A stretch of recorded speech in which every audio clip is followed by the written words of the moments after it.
नमस्कार, आज की बात में आपका स्वागत है। आज बंगाल से चौंकाने वाली खबर आई है।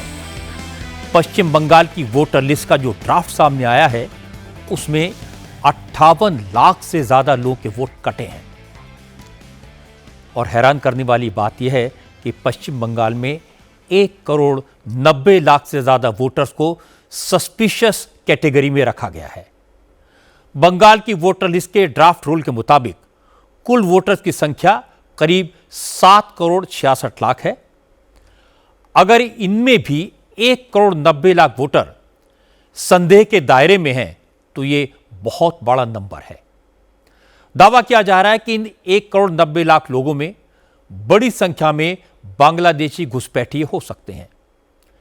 एसआईआर के दौरान जो एनुमरेशन फॉर्म भरे गए उनको एनालाइज करने से पता चला कि लाखों फॉर्म ऐसे हैं जिनमें पिता और उसके बेटों की उम्र में 15 साल से भी कम का अंतर है। 8 लाख से ज्यादा फॉर्म ऐसे हैं जिनमें पिता और पुत्र की उम्र में 50 साल से ज्यादा का डिफरेंस है। इसी तरह की अलग अलग गड़बड़ी वाले लाखों केसेस हैं। इनकी डिटेल मैं आपके साथ शेयर करूंगा तो आप भी हैरत में पड़ जाएंगे। बंगाल की वोटर लिस्ट में बांग्लादेशी घुसपैठियों के नाम किसने घुसवाए, कैसे जुड़वाए, इसके सबूत मैं आपको दिखाऊंगा। इतनी बड़ी संख्या में लोगों के नाम वोटर लिस्ट में कटने से ममता बनर्जी की पार्टी और बीजेपी के नेताओं का क्या रिएक्शन हुआ, यह भी मैं आपको सुनवाऊंगा।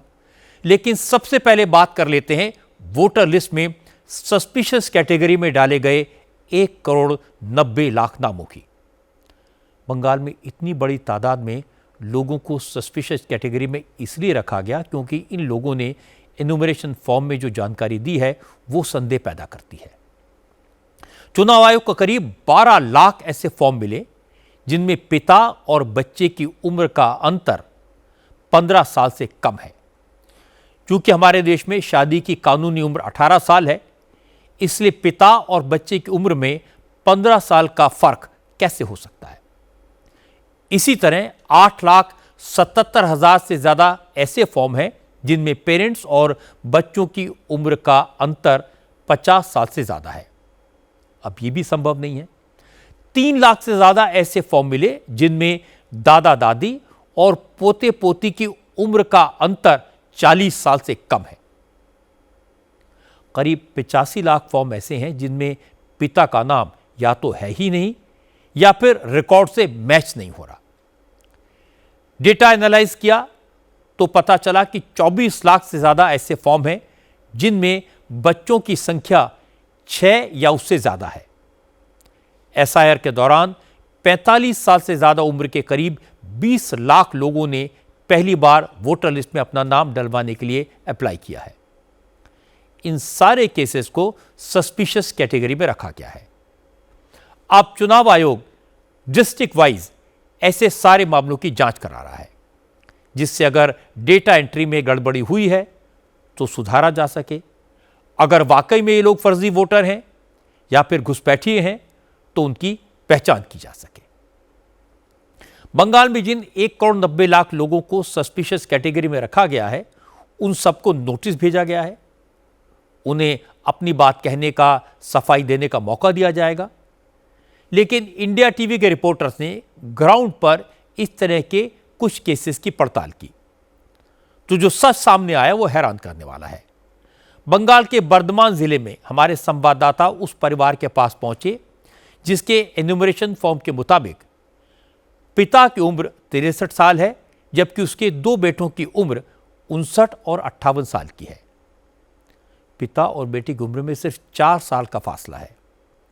जब परिवार वालों से बात की गई तो पता चला कि जिन 2 लोगों को बेटों के तौर पर दिखाया गया है वो असल में बांग्लादेशी हैं।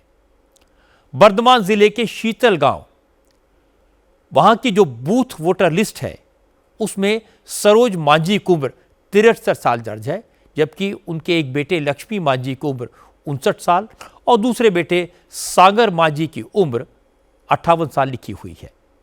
हमारे संवाददाता ने सरोज मांझी से पूछा, क्या लक्ष्मी मांझी और सागर मांझी आपके बेटे हैं? तो सरोज मांझी ने साफ इनकार कर दिया। उन्होंने कहा उनके बेटों का नाम तो सुजीत मांझी और अनूप मांझी है। सरोज मांझी ने कहा कि लक्ष्मी और सागर मांझी उनके गांव में रहते हैं, लेकिन वो उनके बेटे नहीं हैं। सरोज मांझी ने कहा कि वो ज्यादा पढ़े लिखे नहीं हैं, इसलिए वो ये नहीं बता सकते कि लक्ष्मी और सागर का नाम उनके बेटों के तौर पर लिस्ट में कैसे दर्ज हो गया।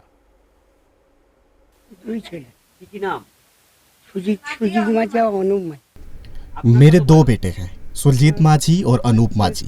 आज के हिसाब से मेरी उम्र करीब 70 से 71 साल की होगी। जहाँ तक बेटों के साथ 5 साल के उम्र के अंतर की बात है, मुझे इस बारे में कुछ नहीं पता। मैंने कुछ नहीं किया है, मैं पढ़ा लिखा भी नहीं हूँ। हालांकि जब हमारे संवाददाता सागर मांझी के पास पहुंचे तो सागर ने साफ साफ बता दिया कि वो बांग्लादेशी है। सागर मांझी ने बताया कि वो बांग्लादेश से काम की तलाश में भारत आया था, फिर यहीं बस गया। उस वक्त बंगाल में लेफ्ट की सरकार थी। सीपीएम के कार्यकर्ताओं ने उसका वोटर कार्ड बनवाया था और उसमें पिता की जगह सरोज मांझी का नाम लिखवा दिया था।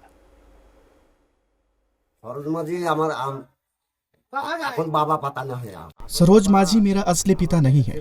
मेरे असली पिता का नाम रामपद माझी है। वो गुजर चुके हैं। वो बांग्लादेश में रहते थे। मैं पहले बांग्लादेश से आकर मुर्शिदाबाद में कामकाज करता था। वहाँ से वर्धमान आया। मुझे यहाँ काम मिल गया तो यहीं रहने लगा। सीपीएम की तरफ से मुझे कहा गया कि वोटर बनना है। उन लोगों ने कहा कि वोटर कार्ड बनेगा। हमने ही सरोज माझी को अपने पिता के तौर पर दिखाया था। अब अगर हमसे पूछा गया तो हम सब सच बताएंगे। इसके बाद सागर मांझी की वाइफ लिपिका मांझी ने भी ये बात कंफर्म की कि वो बांग्लादेशी हैं। लिपिका ने कहा कि सरोज मांझी उसके मुंह बोले ससुर हैं। वोटर कार्ड में उनका नाम पिता की जगह लिखा है। लिपिका ने कहा वो लोग बांग्लादेश में हिंदुओं पर जुल्म से परेशान होकर भारत आए थे। यहाँ के नेताओं ने जो कहा उसे मान लिया, इसीलिए सरोज मांझी का नाम पिता की जगह लिखवाकर वोटर कार्ड बनवा लिया।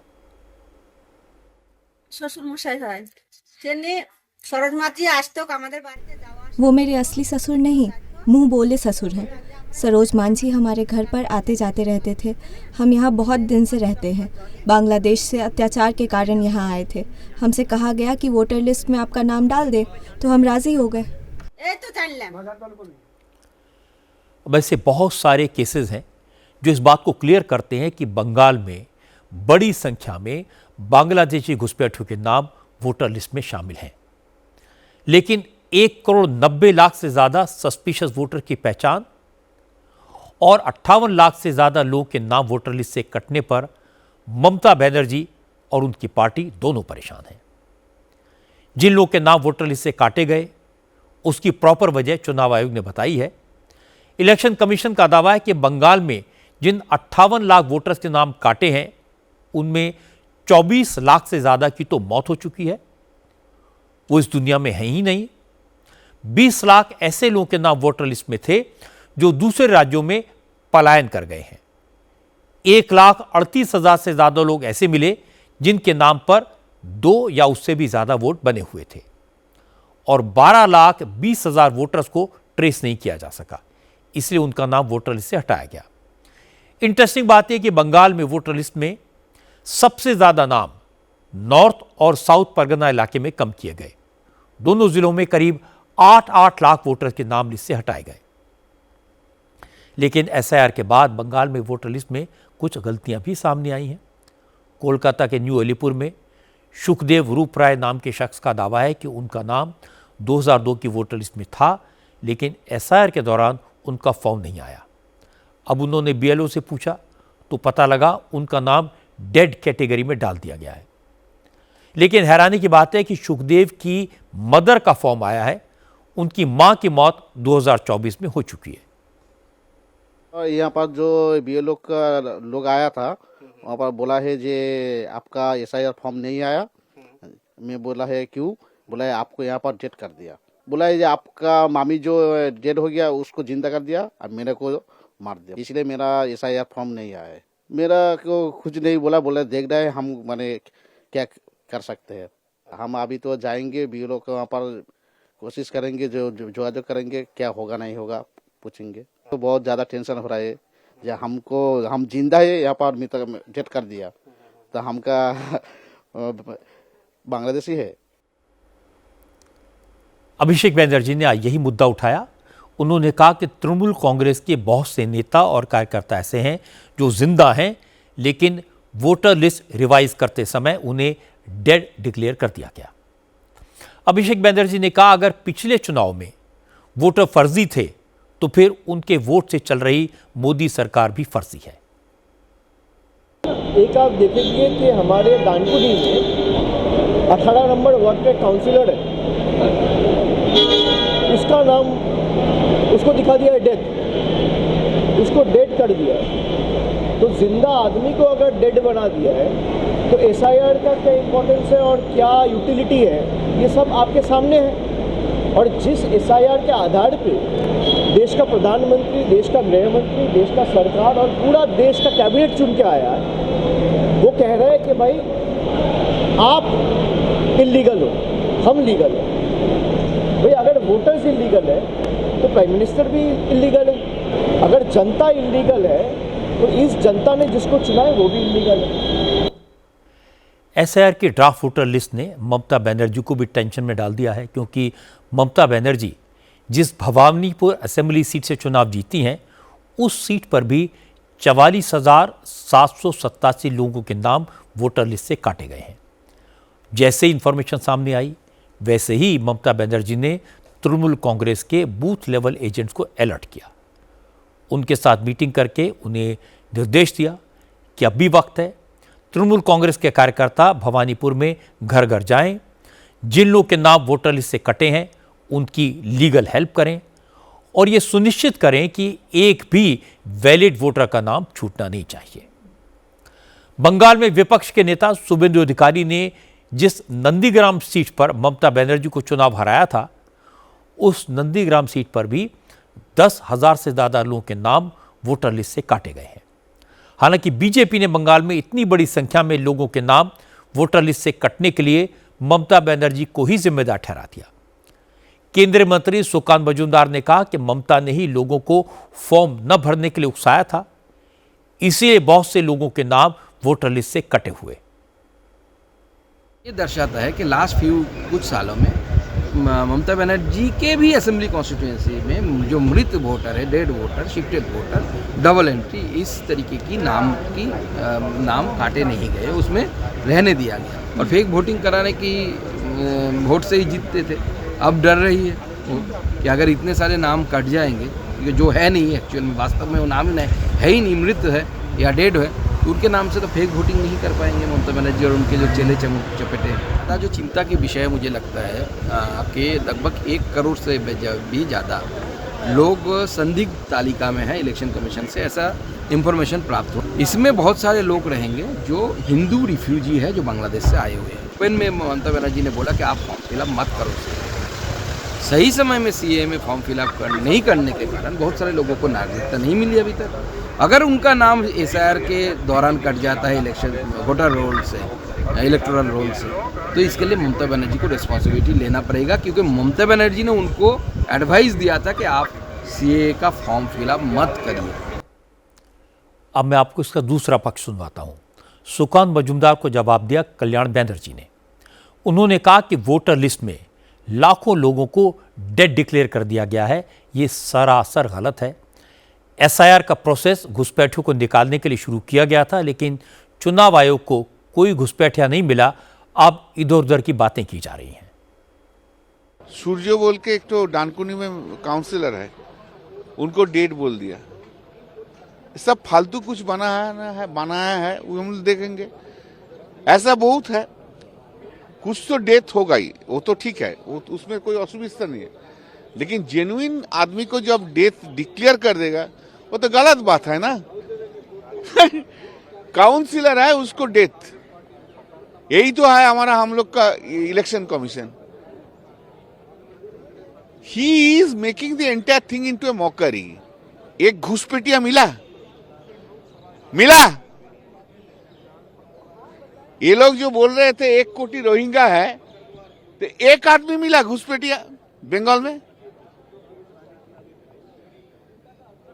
ये बीजेपी लोग सब फालतू आदमी है, बकवास करते हैं, हवा गर्म करता है। चुनाव में जीतने के लिए, लेकिन fact is very bad. All the jokers are sitting in the election commission.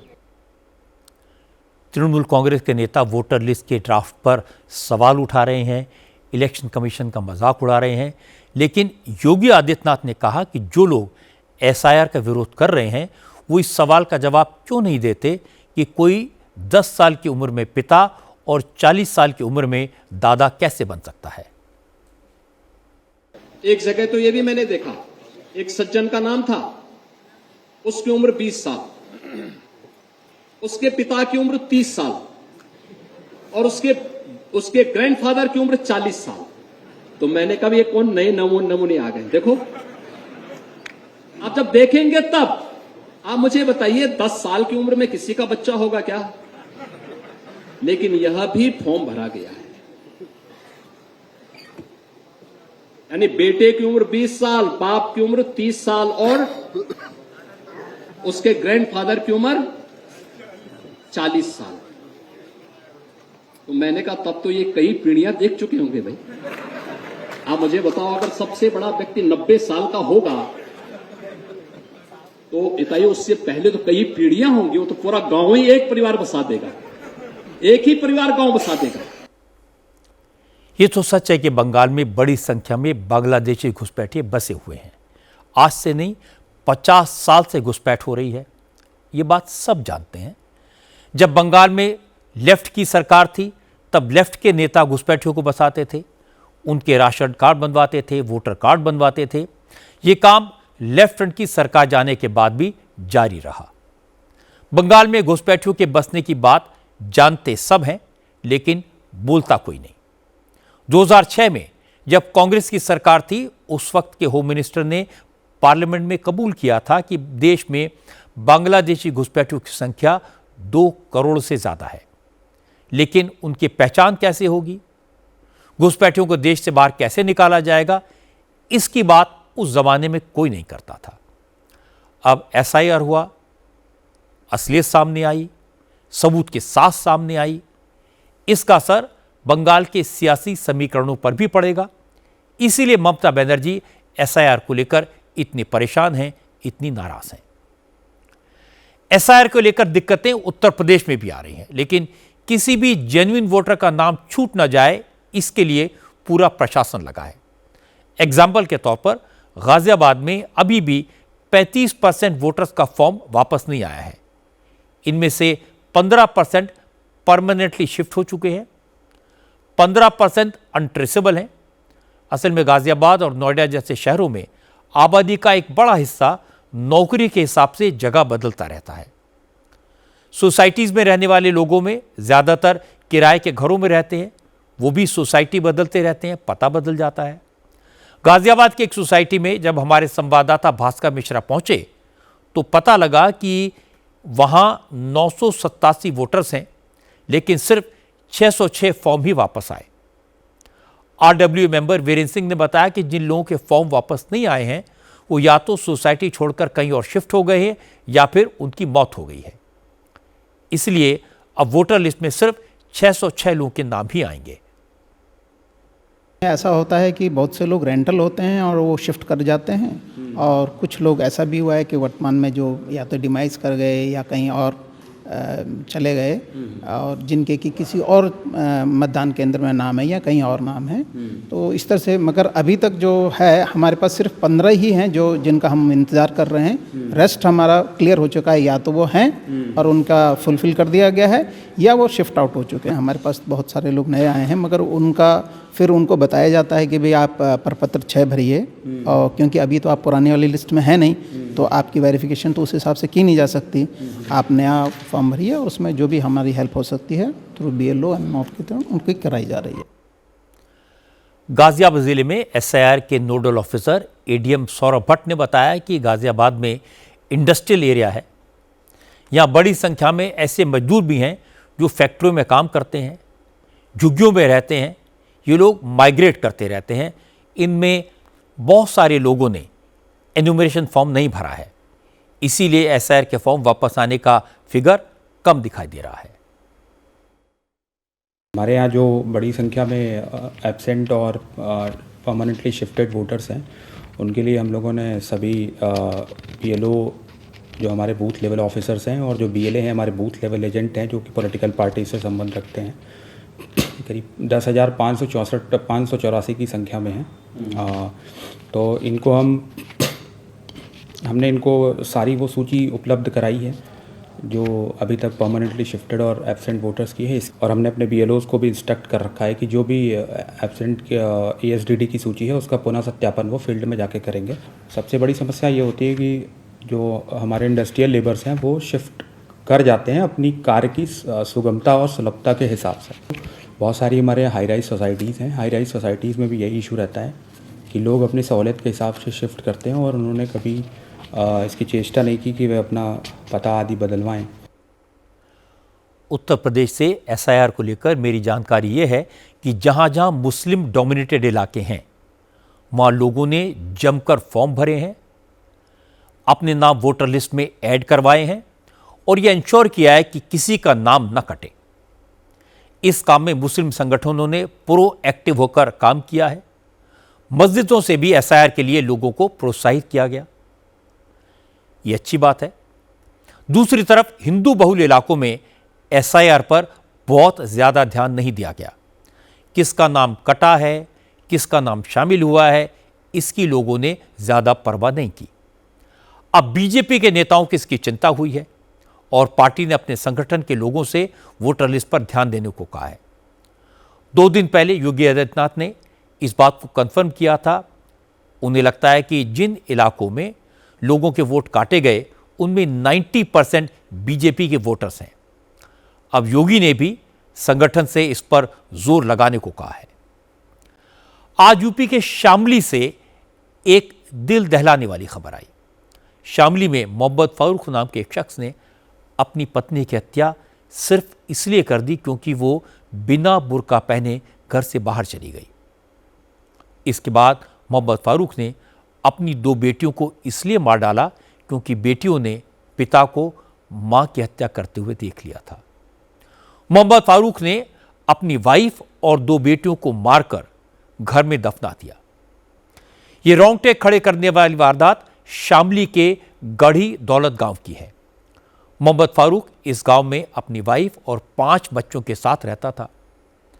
Mohammad Farooq hotel और ढाबों में तंदूरी रोटी बनाने का काम करता था, लेकिन जब काम के सिलसिले में घर से बाहर जाता था तो वाइफ और बच्चों को घर के अंदर बंद कर देता था ताकि वो बाहर ना निकल सके। इस शख्स ने सरकारी आवास योजना के तहत घर सिर्फ इसलिए नहीं लिया क्योंकि फॉर्म में उसे वाइफ की फोटो लगानी पड़ती। मोहम्मद फारूक ने अपने बच्चों का एडमिशन स्कूल में इसलिए नहीं करवाया क्योंकि एडमिशन के लिए बच्चों की फोटो खिंचवानी पड़ती और मोहम्मद फारूक फोटो खिंचवाने को इस्लाम के खिलाफ मानता है। क्योंकि परिवार गरीब था, मोहम्मद फारूक की कमाई से खर्चा नहीं चलता था, इसलिए उसकी वाइफ ताहिरा ने घर के बाहर जाकर काम पर जाने की जिद की। इस बात पर दोनों का झगड़ा हो गया। गुस्से में ताहिरा बिना बुर्का पहने मायके चली गई। बिना बुर्के के बीवी का घर से निकलना फारूक को इतना बुरा लगा कि उसने ताहिरा की हत्या करने का प्लान बना लिया। घर में टॉयलेट बनाने का बहाना करके गड्ढा खुदवाया, फिर तमंचे और गोलियां खरीदी।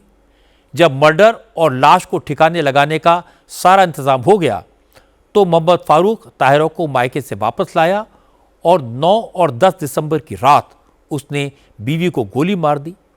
गोली की आवाज़ सुनकर 2 बेटियां जाग गई। उन्होंने मां को खून से लथपथ हालत में देखा तो मोहम्मद फारूक ने एक बेटी को गोली मार दी और दूसरी बेटी का गला दबाकर हत्या कर दी। इसके बाद तीनों को घर में ही गड्ढे में दफन कर दिया। पड़ोस में रहने वाले मोहम्मद फारूक के पिता को 2-3 दिन तक बहू और बच्चे नहीं दिखे तो उन्होंने फारूक से पूछा, उसने कोई जवाब नहीं दिया। इसके बाद मोहम्मद फारूक के फादर ने पुलिस को इन्फॉर्म किया। जांच हुई, फारूक ने हत्या की बात कबूल कर ली। फारूक के पास से 3 तमंचे बरामद हुए हैं। पुलिस की गिरफ्त में मौजूद इस हैवान ने कहा बीवी बुर्के के बगैर घर से निकली थी इसलिए उसे मार डाला। वजह बताओ। कल चली गई थी जी बिना कल चली गई थी बिना बताए। अच्छा, फिर क्या हुआ? घर चली गई थी तो इतना गुस्सा किस बात का कि आप उसे गोली मार रहे हो? मतलब कोई वजह तो होगी, घर जाने पे तो कोई नहीं मारता, क्या वजह है? अपना वजह क्या बात है? मतलब बुर्का ना पहनने वजह है जी। पूरी बात बताइए। जी तो हमने ये सुना आपके घर वालों से बात की कि आप अपनी बच्चों को स्कूल भी नहीं भेजते थे, फोटो भी नहीं खिंचवाई, उनके आधार कार्ड भी नहीं बनवाया। ये मतलब कैसी सोच क्या है ये कि कोई बुर्का नहीं पहनेगा तो आप गोली मार दोगे? बच्चियों को क्यों मारा? बच्चियों को क्यों मारा? हमारे संवाददाता अभय पाराशर ने जब फारूक की मां और बहन से बात की तो उन्होंने भी कहा कि फारूक सनकी है, बीवी बच्चों को घर से नहीं निकलने देता था, बेटों को उसने स्कूल तक नहीं भेजा। उनके इलाके में लड़कियों का अलग मदरसा है, इसके बावजूद मोहम्मद फारूक अपनी बेटियों को मदरसे में नहीं भेजता था। अपनी पत्नी को बाहर नहीं आने देता था किसी के सामने? जी नहीं। तो ये बता रहे हैं कि वो अपने घर चली गई थी और बुर्का पहन के नहीं गई थी, इस बात से गुस्से में मारा? नहीं बता रही है जी। हाँ, क्या बता रहे हैं? उनका बुर्का नहीं ओढ़ के गई थी वहाँ। हाँ। क्या पहले भी कुछ आपने देखा, पहले भी झगड़े होते थे या पहले भी ऐसी सनक में रहता था कि पत्नी बाहर ना जाए, ऐसा कुछ होता था? हाँ, आज तो बाहर का डन थे, मैं बाहर नहीं जान देख रहे थे। नहीं, इसके निकाह के बाद हमें कभी भी देखी नहीं वो। न किसी को जान देता, ना कोई इसके रिश्तेदार आए थे, ना कोई सब घर परिवार जाते इसके घर में, ना कोई बच्चे जाते। इसके बच्चे भी बाहर नहीं निकले थे ज्यादा, खाली पानी या कुछ काम पड़ा था बच्चे लेने बाहर आ जाते, नहीं तो घर में रखता था अपने बच्चों को भी उसने भी। यहाँ तक के आधार कार्ड भी उसने बनने नहीं दिए जी, क्योंकि इसका आधार कार्ड बनते थे, हमारे मदरसे में आधार कार्ड चले उनके, इसलिए वो मदरसे में भी नहीं छोड़े उसने भी। ना बच्चियों का आधार कार्ड, फोटो किसी की कुछ नहीं किसी का भी। हमारे चाचा चाची लड़के जाते थे स्कूल? कोई भी नहीं जाता था जी। 2 बेटे हैं उसके, 3 बेटी थी, किसी को भी नहीं पढ़ाता था। सब भी बोले थे उसे भाई बच्चों को पढ़ने छोड़ दे। नहीं, मैं छोड़ता नहीं पढ़ने के लिए, मैं तो बगैर पढ़ो रखूंगा अपने बच्चों को। मदरसा है, लड़कियों का भी है, लड़कों का भी है, कहीं नहीं भेजे उसने कभी भी। शामली के इस जघन्य हत्याकांड की डिटेल जानकर पुलिस भी हैरान है। शामली के एसपी नरेंद्र प्रताप सिंह ने कहा, मोहम्मद फारूक ने जो किया उसका उससे कोई पछतावा भी नहीं है। पूछताछ में उसने बड़े आराम से पूरी डिटेल बताई। नरेंद्र प्रताप सिंह ने कहा, फारूक ने बताया कि उसने रात में वाइफ को जगाकर चाय पिलाने को कहा। ताहिरा ने रात में ही चूल्हा जलाया और जब वो चाय बना रही थी उसी वक्त मोहम्मद फारूक ने उसे पीछे से गोली मार दी। शामली के एसपी ने कहा, मोहम्मद ताहिर को लगता था कि बीवी एक बार बिना बुर्के के घर से बाहर चली गई तो वो बागी हो गई है, अब वो बार बार घर से बाहर निकलेगी, इसलिए उसने ताहिरा को मार डाला। पूरी घटना उसने जो बताया वो बहुत ही विदीर्ण करने वाली घटना है, बड़ी चिंतनीय घटना। उसने बताया कि साहब मेरी शादी 18 बरस पहले मुजफ्फरनगर में मंसूरपुर थाने के बगल में गांव से हुई थी और मेरे कुल 5 बच्चे हैं। उसकी पूरी की पूरी इनकम हर स्रोतों से लगभग 21-20 हज़ार रुपये के आसपास है उसकी। तो वो कह रहा था कि साहब हमारे बच्चे थोड़ा दुखी थे और हमारी पत्नी झगड़ा मुझसे कर रही थी कि तुम मुझे पर्दे में रखते हो, बुरके में रखते हो, मुझे 18 वर्ष से तुम कैद कर दिए थे इसमें बुरके और नकाब में, मैं कहीं निकल नहीं पाई, अपने बच्चों के लिए कोई काम नहीं कर पाई, हमारे बच्चे यथोचित न तो भोजन कर पाते न तो कहीं पढ़ाई लिखाई उनकी हो रही है, बड़े होकर सब जाहिल हो गए हैं और अब मैं तुम्हारे चक्कर में नहीं रहूँगी। और एक दिन पत्नी 1 महीना पहले अपना नकाब बुरका उतार के घर में फेंक दिया उसने और कहा मैं ओपन में जाऊँगी और मैं काम करूँगी जिससे हमारे बच्चे भी पढ़े लिखे, उनको अच्छा भोजन मिल जाए। और यही कह के वो अपनी छोटी बेटी को ले करके बाहर निकल आई और पहली बार पब्लिक ट्रांसपोर्ट से वो मुजफ्फरनगर गई। वो फारूक को यह बात बहुत ही नागवार गुजरी कि वो कह रहा था कि साहब मैंने कभी भी अपनी पत्नी को पब्लिक ट्रांसपोर्ट से बाहर नहीं भेजा था। जब भी जाना हुआ माँ के तो अपनी गाड़ी बुक कराया मैंने, भले गरीब में था, और पर्दे में नकाब और ढक करके उसके चेहरे को बुरके में लेके जाता था मैं। 1 महीने बाद वो गया, अपनी पत्नी को मना करके ले आया, अपने घर पे रखा और समझाया कि नहीं तुम चलो हमारे साथ रहो, कोई दिक्कत आपको नहीं होगी। बट फारूक ने जब इंट्रोगेशन हम लोगों ने उससे किया, उसने बताया कि सर मेरे मन में बात बहुत ही बैठ गई थी कि ये बाहर एक बार निकल गई है तो ये लगातार बाहर निकलेगी और एक बार बिना पर्दा के जाने से हमारी बड़ी स्थिति खराब हो गई थी। तो मेरे मन में बात आई कि बार बार निकलेगी, अभी हमारी बदनामी होगी तो मैं इसकी हत्या जरूर कर दूंगा। मैं प्लानिंग के तहत इसने 10 दिन पहले ही अपने घर में बने हुए शौचालय के गड्ढे को गहरा करने के बहाने से मजदूर ले आया और गड्ढा करा लिया, लेकिन मिट्टी उसकी बाहर छोड़ दिया उसने। और एक व्यक्ति जाके तमंचा परचेज करके लाया था ये, और 9 और 10 की रात में 12:30 बजे इसके बच्चे घर परिवार में सो रहे थे तो इसने अपनी पत्नी से कहा मुझे चाय पीना है, और पत्नी बेचारी उठी और गई चाय बनाने के लिए। जैसे ही वो झुक करके आग जलाने का प्रयास की उसमें चूल्हे में, तत्काल कट्टे से उसने पीछे से गोली मार दी सर में, उसकी मौत हुई, मौके पर हो गई। और कट्टे की आवाज़ सुन करके उसकी जो बड़ी बेटी थी वो बाहर निकली, उसने उसे गोली मार दी सर में, वो भी ढेर हो गई, उसकी मौत हो गई। और चूँकि छोटी बेटिया 6 साल की थी, माँ के साथ ही रहती थी, वो भी उठ के कमरे से बाहर आ गई, इसने उसका गला दबा के उसकी हत्या कर दी। बुर्के को लेकर मोहम्मद फारूक कितना कट्टर था, इसका अंदाज़ा इस बात से लगाया जा सकता है कि घर में बच्चे भूख से बिलबिला रहे थे, लेकिन वो गरीबों को मिलने वाली सरकारी योजनाओं का लाभ लेने को तैयार नहीं था। शामली के एसपी ने बताया कि पूछताछ में मोहम्मद फारूक ने कबूल किया कि उसने अपनी बीवी और बेटियों के आधार कार्ड इसलिए नहीं बनवाए क्योंकि उन्हें चेहरा ढके बिना फ़ोटो खिंचवानी पड़ती। हमने उसको पूछा भी, मैंने कि भाई इतनी बड़ी बड़ी योजनाएं गवर्नमेंट की चल रही हैं, माननीय मुख्यमंत्री महोदय की, माननीय प्रधानमंत्री महोदय की, आयुष्मान कार्ड है, फ्री राशन योजना है, तमाम आपको फ्री शौचालय, फ्री मकान है, आप आराम से लेके खाते पीते रहते हैं यहाँ पे। तो उसने बहुत ही आश्चर्यजनक बात बताया। उसने कहा साहब अगर मैं इसको लेता तो सबसे पहले आधार कार्ड की आवश्यकता थी, और आधार कार्ड के लिए हमारी पत्नी को जाना पड़ता आधार कार्ड सेंटर पे, वहाँ उसका फ़ोटो खिंच जाता और बिना पर्दे के, बिना बुर्के, बिना नकाब के जो है उसकी फ़ोटो बाहर चली जाती। ये मुझे बर्दाश्त नहीं था और इसलिए मैंने नहीं बनवाया और मैं गरीबी में जीता रहा। तो इस तरह से एक बहुत ही धार्मिक कट्टरता के बिना पे काफ़ी विकृत मानसिकता का व्यक्ति निकला ये, उसने घटना कारित की है। मूल रूप से ये बात एक बहुत ही धार्मिक कट्टरता से प्रभावित होकर के विकृत मानसिकता का ही प्रतीक है, उससे किया गया कार्य है। मैं आपको बता दूं कि मैंने ये भी पूछा कि तुम पढ़े लिखे कहाँ से हो, तो ये एक मदरसे में 5वीं क्लास तक पढ़ा था ये, और हम लोग पता भी कर रहे हैं इसमें कि इसके मन में यह मानसिकता, ये धार्मिक कट्टरवाद, उन्माद कहाँ से आया, ये भी जानकारी हमारी हो रही, हमारी पूरी टीमें इसमें लगी हुई हैं। कल हम लोगों को एक फ़ोटो की नीड थी, बड़ी मुश्किल से किसी के घर में फंक्शन था, आधा फ़ोटो कट के उसका मिला हुआ था और कहीं फ़ोटो इसका नहीं मिला। तो अब उसके नाते चूँकि ये पर्दा प्रथा बहुत ही पसंद करता था ये, तो इसलिए इसने आधार कार्ड नहीं बनवाया, इसलिए कोई स्कीम का इसको लाभ नहीं मिल पाया। तो एक जो पावर्टी और पर्दा, धार्मिक कट्टरता, ये सब एक साइकिल बन गई पूरी इसके जीवन की। मोहम्मद फारूक ने जो किया वो एक सिरफिरे का काम है। उसने हैवानियत की सारी हदें पार कर दी। ये एक शैतान का काम है, उसको कंडेम किया जाना चाहिए, उसे अपनी की कड़ी सज़ा मिलनी चाहिए। लेकिन एक इंसान के कुकर्म को जनरलाइज करके नहीं देखा जाना चाहिए। इस अपराध को पूरे समाज से, बुर्के से, इस्लाम से जोड़कर देखने की ज़रूरत नहीं है। आज बांग्लादेश से भी परेशान करने वाली तस्वीरें आई। कट्टरपंथियों ने आज ढाका में इंडियन हाई कमीशन पर हमला करने की कोशिश की, भारत के अधिकारियों को नुकसान पहुंचाने की कोशिश की। कट्टरपंथियों के हंगामे के कारण हाई कमीशन को वीज़ा काउंटर बंद करना पड़ा। आप इस वक्त जो तस्वीरें देख रहे हैं वो ढाका के गुलशन इलाके की हैं।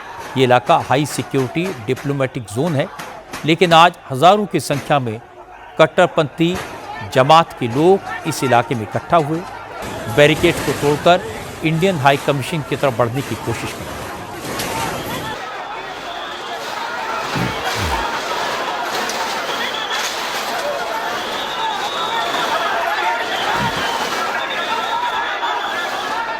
असल में आज बांग्लादेश के तमाम कट्टरपंथी संगठनों ने भारत के खिलाफ प्रोटेस्ट की कॉल दी थी। इस प्रोटेस्ट में पाकिस्तान की जातीय नागरिक पार्टी, जमात इस्लामी और अमार बांग्ला पार्टी के नेता शामिल थे। इन सभी दलों के नेताओं ने कल 16 दिसंबर को बांग्लादेश की आज़ादी के दिन भारत के खिलाफ जमकर बयानबाजी की। दावा किया कि बांग्लादेश को मुक्ति वाहिनी ने आज़ाद करवाया, लेकिन इसका क्रेडिट इंडिया ने ले लिया। आज ढाका में इंडियन हाई कमीशन के बाहर जो प्रोटेस्ट हुआ उसमें भी भारत के खिलाफ भड़काऊ बयानबाजी हुई। इंडियन हाई कमीशन दिखे तारा जाच्छेन, ताদের যে দাবি সেটা হচ্ছে শেখ হাসিনা সহ।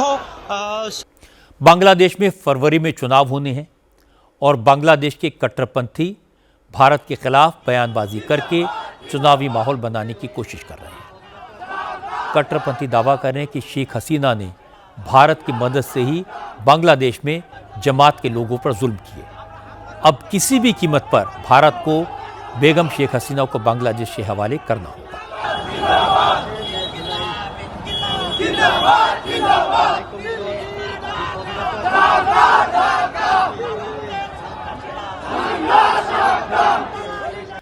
हालांकि ढाका मेट्रोपॉलिटन पुलिस ने प्रोटेस्ट करने वालों को भारतीय हाई कमीशन तक पहुंचने से पहले ही रोक दिया, लेकिन उसके बाद प्रोटेस्टर्स वहीं धरने पर बैठ गए। उन्होंने जमकर भारत के खिलाफ नारेबाजी की। प्रदर्शनकारियों ने बांग्लादेश के मीडिया और भारत के साथ दोस्ती की बात करने वाले नेताओं को धमकियां भी दी। भारतीय हाई कमीशन ने ढाका के जमुना फ्यूचर पार्क में बने वीजा सेंटर को बंद कर दिया था, क्योंकि आज कट्टरपंथियों के प्रदर्शन के दौरान भारतीय अधिकारियों की सुरक्षा खतरे में पड़ गई थी। दिल्ली में विदेश मंत्रालय ने ढाका के हाई कमिश्नर रियाज हमीदुल्ला को तलब किया। उनको इंडियन हाई कमीशन की सिक्योरिटी इंश्योर करने के लिए कहा गया। विदेश मंत्रालय ने बांग्लादेश के हाई कमिश्नर से दो टूक लफ्जों में कहा कि उनके देश में जिस तरह भारत विरोधी माहौल बनाया जा रहा है, जिस तरह भारतीय अफसरों को धमकियां दी जा रही हैं, ये बर्दाश्त नहीं किया जाएगा। विदेश मंत्रालय ने बांग्लादेश के हाई कमिश्नर से कहा कि बांग्लादेश की सरकार ने अपने यहाँ हुई घटनाओं की न तो ठीक से जांच की, न सबूत भारत के साथ साझा किए, फिर भी भारत पर बेवजह इल्जाम लगाए जा रहे हैं। विदेश मंत्रालय ने रियाज हमीदुल्ला से कहा कि बांग्लादेश की इंटरिम सरकार को ऐसे कट्टरपंथियों पर लगाम लगानी चाहिए जो भारत के खिलाफ माहौल बनाने की कोशिश कर रहे हैं। बांग्लादेश इस समय जमात इस्लामी के हाथ में है और जमात इस्लामी की पूरी एग्जिस्टेंस एंटी इंडिया सेंटिमेंटल पे बेस्ड है। 1971 में शेख मुजीबुर रहमान ने पाकिस्तान के जुल्म के खिलाफ आवाज़ उठाई थी, मुक्ति वाहिनी बनाई थी, और जब उन्होंने भारत से मदद मांगी तो भारतीय फौज ने मुक्ति वाहिनी को सपोर्ट किया और पाकिस्तान की फौज को सरेंडर कराने का ऐतिहासिक काम हुआ। पूर्वी पाकिस्तान को आज़ाद कराकर बांग्लादेश बनाने में भारत ने मदद की, लेकिन अब जमात इस्लामी और उनके कुछ सपोर्टर्स इस इतिहास को तोड़ मरोड़ कर पेश कर रहे हैं और लोगों की भावनाएं भारत के खिलाफ भड़काने की कोशिश कर रहे हैं। शेख हसीना भी इसी का शिकार हुई। लेकिन एक बात पक्की है, हो सकता है कि शेख हसीना ने राजनीतिक गलतियां की हों, लेकिन उनके कार्यकाल में बांग्लादेश ने ज़बरदस्त इकोनॉमिक प्रोग्रेस की थी और उनके शासन से हटने के बाद बांग्लादेश की अर्थव्यवस्था बुरी हालत में है और कट्टरपंथी इन्हीं बातों से ध्यान हटाना चाहते हैं। और अब मैं आपको पाकिस्तान का हाल दिखा देता हूँ। पाकिस्तान में इमरान खान की बहनों को भी जेल में डालने की तैयारी की जा रही है। रावलपिंडी में इमरान खान की तीनों बहनों के खिलाफ आतंकवाद का केस दर्ज कर लिया गया है। इमरान खान की बहनों के बच्चों पर भी एंटी टेररिज्म की धाराओं में केस रजिस्टर किए गए हैं। इसके अलावा इमरान खान के 400 सपोर्टर्स पर भी आतंकवाद फैलाने का मुकदमा लिख दिया गया है। केस दर्ज करने के साथ ही रावलपिंडी पुलिस ने इमरान समर्थकों की धरपकड़ शुरू कर दी है। अब तक 14 लोगों को गिरफ्तार किया जा चुका है। रावलपिंडी पुलिस ने यह एक्शन कल देर रात के कार्रवाई के बाद किया। असल में कल इमरान खान की तीनों बहनें पीटीआई के हजारों कार्यकर्ताओं के साथ अडयाला जेल के बाहर पहुंच गई थी। इमरान खान से मुलाकात की मांग की जा रही थी। अदालत ने हर हफ्ते मंगलवार को इमरान खान को परिवार वालों और अपने वकीलों से मिलने की इजाज़त दी है, लेकिन पिछले 2 महीने से आर्मी के हुक्म पर किसी को इमरान से मिलने नहीं दिया जा रहा। लेकिन इमरान खान की तीनों बहनें हर हफ्ते मंगलवार को अडयाला जेल के बाहर पहुंचती हैं, इमरान खान से मुलाकात की मांग करती हैं, लेकिन उन्हें इसकी परमिशन नहीं दी जाती। कल भी ऐसा ही हुआ, जिसके बाद इमरान की बहनें अपने समर्थकों के साथ अडयाला जेल के बाहर धरने पर बैठ गई। लेकिन आधी रात के बाद पुलिस ने प्रोटेस्ट पर बैठे लोगों पर ठंडे पानी की बौछार कर दी, फिर लाठीचार्ज किया। पुलिस के एक्शन में दर्जनों लोग घायल हुए।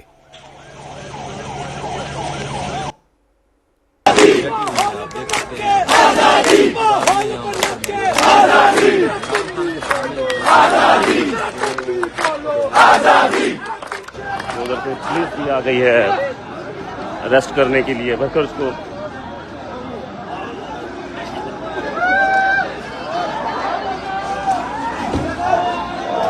ये आप देख रहे हैं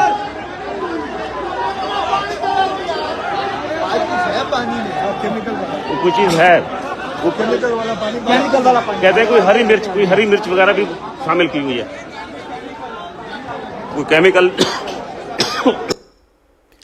इमरान खान के एक सपोर्टर ने इल्जाम लगाया कि रावलपिंडी पुलिस के जवानों ने महिलाओं के साथ बदसलूकी की, उनको मारा पीटा, महिलाओं को सड़क पर घसीटा गया, उनके हिजाब खींचे गए। क्या हुआ आपके साथ? ये अभी हम अपने पूरा धरने में बैठे हुए थे और खान साहब के लिए तो उसकी बहनों की आज मुलाकात का दिन था। आपको किसने पकड़े मारे? तो पुलिस ने एक पुलिस वाले ने पकड़ा, दूसरे ने मारा। मैं चीखती चिल्लाती रही हूँ। ये देख लें जी, ये बेगैरती देख लें, औरतों पे भी हाथ उठा रहे हैं, इतनी बेशर्मी इनमें। इस्लामी जमहूरिया पाकिस्तान है, हम सबसे अपील करेंगे कि हमारे मुल्क को आजाद करवाएं। हम अपने हिस्से की जंग भी लड़ रहे हैं, हम अपने हिस्से की कुर्बानी भी डाल रहे हैं, घरों में बैठे लड़ रहे हैं। बिल्कुल, जो घरों में फेयर नहीं है, ये किसी के साथ भी फेयर नहीं है। जो घरों में बैठे वो भी सुन लें, आज हमारे साथ हो रहा है, कल आपके साथ होगा, और हम आप सबकी भी जंग लड़ रहे हैं। और आज हमारे साथ ये है, कल आपकी माओ बहनों में हमारे दुपट्टे खींचे, वो क्या नाम है, एक बेचारी औरत उसका दुपट्टा उतार लिया, वो नंगे सर भागती हुई जा रही थी। ये पाकिस्तान है, ये जमहूरियत है, ये आइन है, ये हमसे चाहते क्या है? इमरान खान के समर्थकों ने आरोप लगाया कि पुलिस ने वाटर कैनन से उनके ऊपर केमिकल मिला हुआ पानी फेंका। धरने पर बैठी इमरान खान की बहन नौरीन नियाजी भी इस जहरीले पानी से भीग गई। उनके पूरे शरीर में जलन होने लगी, दर्द के कारण नौरीन रोने लगी। इससे वहाँ मौजूद इमरान के सपोर्टर्स का गुस्सा और भड़क गया। लेकिन इमरान खान की बहन अलीमा खान ने सपोर्टर्स से कहा, इमरान की रिहाई की ये जंग लंबी चलेगी, सरकार के जुल्म भी सहने पड़ेंगे, लेकिन हिम्मत नहीं हारनी है। औरतों, बच्चों और बुजुर्गों के ऊपर, एक सेकेंड, औरतों, बच्चों और बुजुर्गों के ऊपर केमिकल डाल के पानी फेंका गया। एक सेकेंड, अलामा साहब के ऊपर भी फेंका है, 4 दफा गिरे हैं। देखिए, मैं आपको बताती हूँ, जब आप केमिकल डाल के बुजुर्गों, औरतों और बच्चों पे नौबत आ जाए ना, याद रखें, ये अरेस्ट भी कर रहे हैं, 40-50 लोगों को अरेस्ट भी कर रहे हैं, लेकिन फिक्र ना करें, अगर ये जंग लड़नी है आज़ादी के लिए तो ये सारा कुछ इसका हिस्सा है। लेकिन हम फख्र से कह सकते हैं कि अल्लाह, हमने अपना हिस्सा इस आज़ादी की जंग में डाल दिया। कल रात के एक्शन के बाद रावलपिंडी पुलिस ने इमरान खान के समर्थकों की धरपकड़ शुरू कर दी है। अब तक 14 लोगों को गिरफ्तार किया जा चुका है। पाकिस्तान के वजीर आज़म शहबाज शरीफ के एडवाइज़र राना सनाउल्लाह ने आरोप लगाया कि इमरान और उनकी पार्टी मुल्क में एनार्की पैदा करना चाहती है। उनके समर्थक हथियार उठाकर बगावत करना चाहते हैं। इन देशद्रोहियों को इसी तरह कुचला जाएगा। दूसरी तरफ अब इमरान खान के दोनों बेटे पाकिस्तान आकर अपने पिता से मुलाकात करने की तैयारी कर रहे हैं। इमरान के दोनों बेटे कासिम खान और सुलेमान खान लंदन में रहते हैं। कासिम और सुलेमान ने आरोप लगाया कि जेल में उनके पिता को टॉर्चर किया जा रहा है। दुनिया के बड़े बड़े मुल्कों को पाकिस्तान में हो रही नाइंसाफ़ी के खिलाफ आवाज़ उठानी चाहिए। कासिम और सुलेमान ने कहा कि जनवरी में वो पाकिस्तान जाएंगे। इस दौरान ये खबर भी आई कि अब शहबाज सरकार इमरान को किसी और जेल में शिफ्ट कर सकती है। इमरान खान को इस्लामाबाद और रावलपिंडी से दूर किसी ऐसी जगह भेजा जा सकता है जहां उनके समर्थकों की भीड़ पहुंच ही ना पाए।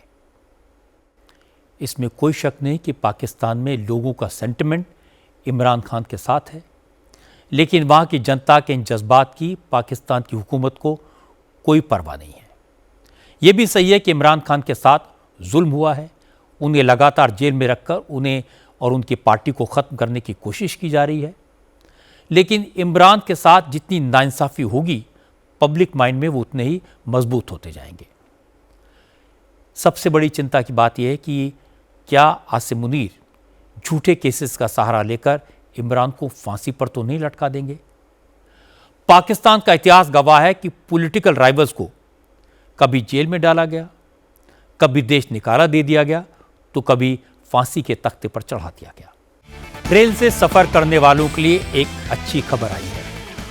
अब आपको टिकट का स्टेटस जानने के लिए आखिरी पलों तक इंतज़ार नहीं करना होगा। अब ट्रेन के डिपार्चर से 10 घंटे पहले ही रिजर्वेशन चार्ट तैयार हो जाएगा। रेलवे ने यात्रियों की सुविधा के लिए नया चार्ट सिस्टम लागू किया है। नए नियम के मुताबिक सुबह 5 से दोपहर 2 बजे के बीच चलने वाली ट्रेन का चार्ट एक दिन पहले रात 8 बजे तक बन जाएगा। वहीं दोपहर 2 से रात 12 बजे के बीच की ट्रेन का चार्ट 10 घंटे पहले बन जाएगा। इसके लिए इमरजेंसी कोटा फीडिंग हर हाल में 8 घंटे पहले होगी। जो लोग IRCTC के ई-वॉलेट में पैसा रखते हैं उनके लिए भी एक अच्छी खबर आई है। रेलवे मिनिस्टर अश्विनी वैष्णव ने कहा कि ई-वॉलेट से कैश विड्रॉल नहीं किया जा सकता। IRCTC के ई-वॉलेट में जमा पैसे से सिर्फ रेलवे टिकट या फिर रेलवे केटरिंग से खाने पीने का सामान खरीदा जा सकता है। पैसा ग्राहक के बैंक अकाउंट में तभी ट्रांसफर होगा जब वो अपना IRCTC अकाउंट ई-वॉलेट बंद कर देगा। अश्विनी वैष्णव ने कहा कि IRCTC का ई-वॉलेट प्रीपेड पेमेंट इंस्ट्रूमेंट है, उसी तरह से काम करता है। ये क्लोज सिस्टम है और RBI की गाइडलाइंस के मुताबिक इसमें जमा पैसे उसी कंपनी से सामान खरीदने के लिए इस्तेमाल किए जा सकते हैं जिसका ई-वॉलेट है। अश्विनी वैष्णव टेक्नोलॉजी के एक्सपर्ट हैं। वो तकनीक का इस्तेमाल यात्रियों की मुश्किलों को कम करने के लिए कर रहे हैं, सुविधाओं को बेहतर करने के लिए कर रहे हैं। ये अच्छी बात है। पहले उन्होंने ऑनलाइन रिजर्वेशन की दिक्कतों को खत्म किया, दलालों के नेटवर्क को तोड़ दिया, 3 करोड़ से ज्यादा फर्जी अकाउंट्स को बंद करवाया और अब ट्रेन्स में रिजर्वेशन चार्ट 10 घंटे पहले पब्लिश करने का फैसला किया।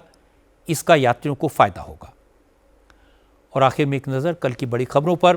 प्रधानमंत्री नरेंद्र मोदी की मौजूदगी में कल भारत ओमान के बीच फ्री ट्रेड एग्रीमेंट पर सिग्नेचर होंगे। हरियाणा असेंबली में कल नायब सैनी सरकार के खिलाफ अविश्वास प्रस्ताव पेश करेंगे। दिल्ली में कल से नो PUC नो फ्यूल ये नियम लागू कर दिया जाएगा। दिल्ली में BS6 स्टैंडर्ड की गाड़ियों को ही एंट्री मिलेगी। भारत और UAE कल अबू धाबी में जॉइंट मिलिट्री एक्सरसाइज करेंगे।